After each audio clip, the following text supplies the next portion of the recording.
Hello hello, aujourd'hui je vous fais une vidéo édition spéciale où je vais me maquiller uniquement avec mes favoris de la marque Kiko.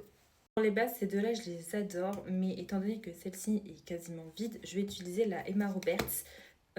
En réalité, peu importe votre type de peau, elle est très très bien parce qu'elle est très légère. Elle laisse quand même un fini lumineux sur le visage, donc si vous êtes team teint mat, passez votre tour. Pour le fond de teint, évidemment que je pars sur le Foucault. Très modulable et j'aime beaucoup le fait qu'il ait un embout applicateur. Je trouve que c'est très très pratique. Pour l'anti-cerne, pareil, le Foucault, j'aime bien sa cohérence et je suis plus texture liquide que vraiment les textures crémeuses. Alors moi, mon kiff, c'est de venir poudrer au niveau de la cerne avec une poudre fond de teint. C'est la Wet Perfection. Malheureusement, on ne la fait plus. Donc, je suis en train de la saigner. Je la saignerai jusqu'à la dernière miette. Et si j'en trouve une bien, je vous ferai signe. Je suis un peu dégoûtée qu'on l'arrête. Mais bon, c'est comme ça. Regardez comment ça lisse, ça floute. Vraiment, la poudre fond de teint pour le contour des yeux, c'est incroyable. Ensuite, pour le reste du teint, je vais en poudrer avec la Mat Veil. C'est la poudre transparente comme ça. J'aime bien parce que comme ça, si jamais je bronze, si jamais je débronze, j'ai l'air tellement pâle.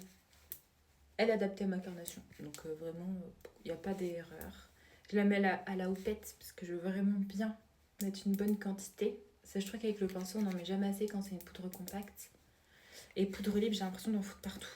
Donc c'est mon astuce.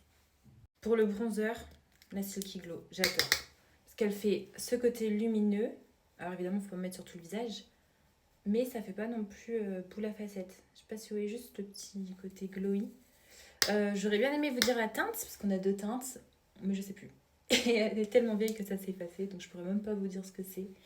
Et je l'ai prise avant de commencer à travailler chez Kiko. Alors c'est pas bien, elle est très très vieille. Hein. Mais donc dans mon historique en plus, je pourrais même pas vous donner la teinte. Vous voyez ce côté lumineux? J'adore. Alors mettez vraiment avec un pinceau très très diffus. Hein.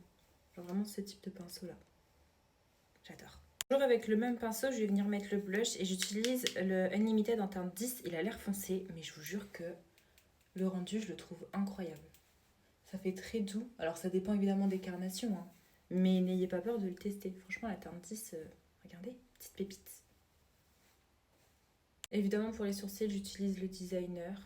Pour le highlighter, c'est la teinte numéro 2 des highlighters dans la gamme de Noël. Enfin, dans la collection de Noël, c'est le Holiday Wonderlight. J'aime énormément. Je l'aime beaucoup.